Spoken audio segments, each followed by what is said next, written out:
Welcome to the channel, everyone.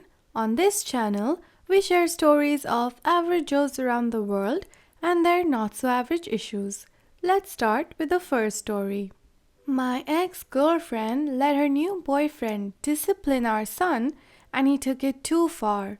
I got a call from my son, who was crying, begging me to come get him. I was about 2 hours away looking for some gig work, but I immediately turned around. When I pulled up, he was sitting at the end of the neighbor's driveway with a black garage bag. He jumped in, and I told him he needed to calm down and tell me what happened. He told me that his mom's boyfriend's kids were making fun of him for asking about going to therapy. He said he only told mom and that she must have told the whole house. He's 7 years old but has gone through a lot. Dad, me, lost his leg, parents got divorced, and I moved out. He lost his Grammy, and now his mom's boyfriend and kids moved in. That's a lot. When I brought up therapy the other day, after I spent the day with him, my ex dismissed the idea entirely, saying there is no reason why a 7-year-old needs a psychiatrist to pump him with drugs. I told her he doesn't need medication, but having someone to talk to about things would be beneficial. Her exact words were, "Since you don't have any money, it might be hard to grasp that those of us who do don't want to waste it on problems that are imaginary." Anything involving our son, she uses the fact that she is the primary caretaker with money, and I need to just go along with whatever she says. I live in an RV and I was able to get a space heater, but I don't feel comfortable with my son staying with me overnight. The door doesn't lock, and some of the spots where I park aren't the safest. He's terrified of showering at truck stops, and since I can't get us a room at a motel, I decided I would try and talk him into staying, so we sat outside the house. I asked him about the garbage bag. He said that since he has to share his room now, the bigger boys dumped everything out of his dresser to put their stuff in. Their dad had a rule at their house where they can't leave anything on their bedroom floor or it's thrown away. He decided to carry that rule over when they moved in with my ex. They already threw away 2 of his shirts and an expensive name brand hoodie I got him for Christmas. He has nowhere to put his clothes, so he carries his clothes around in a garbage bag so that they don't get thrown away. I asked, as calmly as I could, if there was anything else they threw away or did that he didn't like. He told me they have this game where one of the boys puts a pillow over his head and farts, and when he tries to get up from under the pillow, boys both sit on the pillow and laugh. I asked him for how long they do this. He said until he plays dead and stops moving. Yeah, no, that is accidental asphyxiation waiting to happen. My son had to pee, so I confronted my ex and I told her what our son told me. And she said that it was just rough housing and he is just sensitive because he was an only child, so he doesn't know how to play. The boys have to have at least 20 to 30 pounds more than my son. Covering someone's face and sitting on them is not a freaking game. This is not just boys being boys. I asked her why they threw his clothes away and why he had to share his room. She said she gave him the option of having a room in the basement or sharing his room. Why don't the older boys go to the room in the basement? Why does she let them throw his clothes away? Why did he have to call me on the neighbor's phone when he has his own for emergencies texting me? She let out a huge annoyed sigh and said her boyfriend has his own way of raising boys and that since he lives there and not me, they run the house how they want. Her boyfriend took my son's phone because he was being disrespectful. I asked her to elaborate. My son didn't want to rub her boyfriend's feet as a chore. Hell no. An argument broke out and I told my son under no circumstance should ever have to touch someone he doesn't want to touch, and calling it a chore is predatory. I told her she needs to seriously think hard about this new dynamic she has our son in. No one will be taking anything away from my son. No one will be roughhousing with my son. And he needs his room back since there are zero boundaries in the house, so he needs a safe space for him. As I'm saying all this, her boyfriend comes around the corner, laughing and saying, "Haha, I don't know what you're moaning and groaning about. You don't live here. Don't you come here making demands." Before I could respond, he said I should just take my sissy of a son back to the trailer park because if he doesn't want to listen to the man of the house, he can go. My son was coming out of the bathroom right as I was about to start throwing punches. I decided I needed to de-escalate the situation, and my son and I left. We drove to a Walmart parking lot for the night, and my son was so excited to have a sleepover with my cat. I was already on the verge of breaking down when my son said, "I wish we could eat some cereal." Cereal has always been our comfort meal, and when I was in the hospital after my leg amputation, we would always eat it, mainly because it was the only edible hospital food. But what 7-year-old doesn't choose cereal as a meal? I crumbled into full body, sobbing harder than I ever have cried before. My son is the reason I'm alive. He's the best thing that has ever happened to me and just wants cereal. I had just given my ex a double child support payment and knew it would be peanut butter crackers for the next week, which I was fine with, but now I have my son. I don't know what to do. His mom said he could stay with me until my son got tired of being in a junky RV and or he started getting hungry. Again, using finances as a dig at me. I should have fought harder in the divorce. I thought I was doing right by my son, not fighting for the house because I wanted to make things easier on my son. Until I can pay the taxes on the house, she keeps it. My great-great-grandfather passed down the tiny piece of land with a farmhouse on it that I flipped before my son was born. I don't know what to do or say, or how to keep my son happy with me in the RV. I don't know what to tell my ex without my anger exploding, which isn't productive. I can't just punch her new boyfriend, but he isn't going to be the man of my house. Am I in the wrong for being resentful towards my partner for not working? A couple months prior to the pandemic, my partner, 30 male, bought a business in an industry he had been working in since a teenager. He tried to make it work during the first few months of the pandemic, but this industry is very limited in what's possible to do online, so he ended up having to close the business down due to all the strict mandates related to indoor activities. I didn't fault him for this, and I understand it was a traumatic experience for him to have to shut down his business that he had been working 15 plus years to finally own.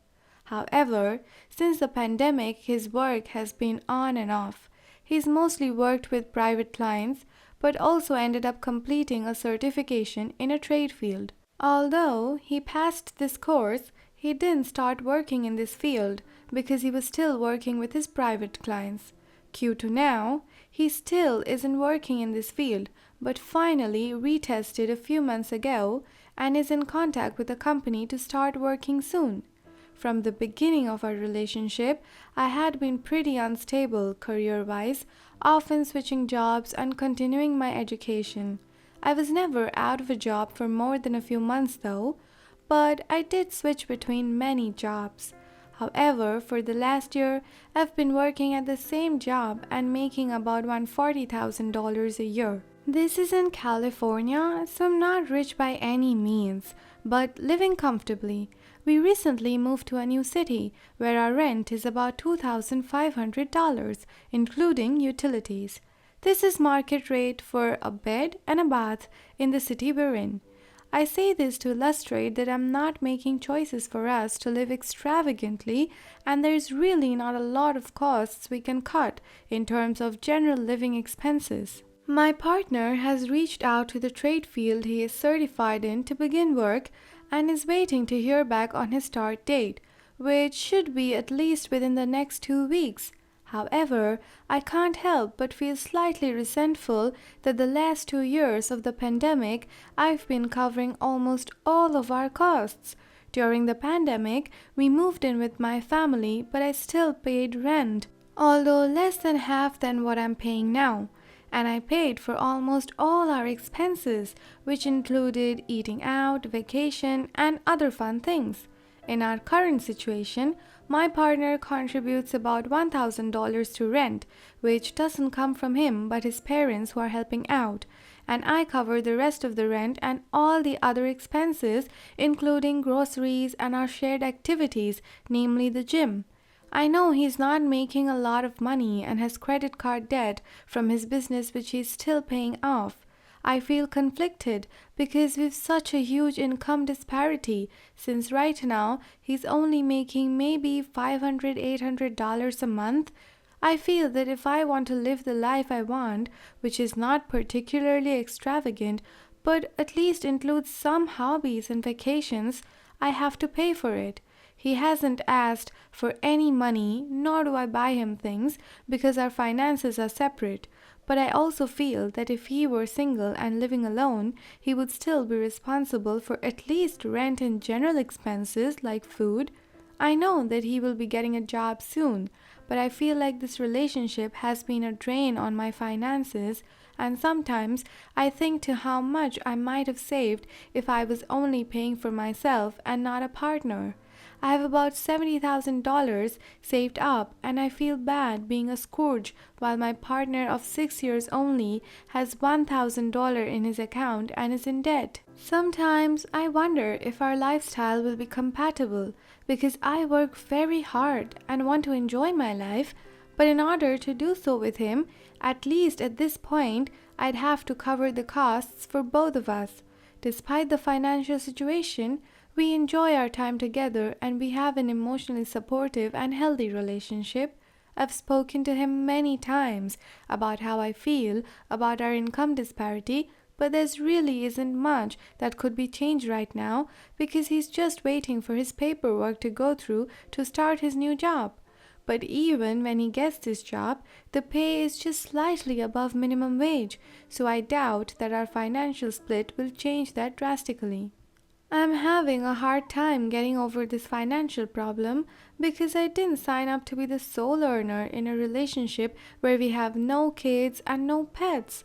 Although for the first 3 years of our relationship, I was the one often in and out of jobs while he worked consistently, and when I was in school for a year, he did pay for a lot of our fun activities, although for the most part I was taking care of my own expenses like rent and food because we weren't living together. We've never had a situation where he was actually paying for my expenses, but he did used to cover most of our eating out budget. I feel conflicted because I don't want to stop eating out occasionally and partaking in hobbies like our gym membership because my partner is broke. I can't say there's really anything else that I'm unhappy with in our relationship except for money. But obviously, this is a huge issue since finances are one of the top reasons couples divorce. I feel as though it's unfair to make partner pay for a lifestyle he can't afford. But is it unfair to expect a fair split in expenses when that's what he'd have to pay if he was single? Or would it be more reasonable to discuss a proportional split with the understanding that the majority of expenses will still fall on me? Or ultimately, will a relationship with such a big income disparity even work out unless one partner accepts that they will be the breadwinner? I love to travel and do fun activities like paint classes, etc. But I know that at least for the next few years, partner won't have enough money to pay for anything like this, so it'll be on me if we want to go on a vacation together.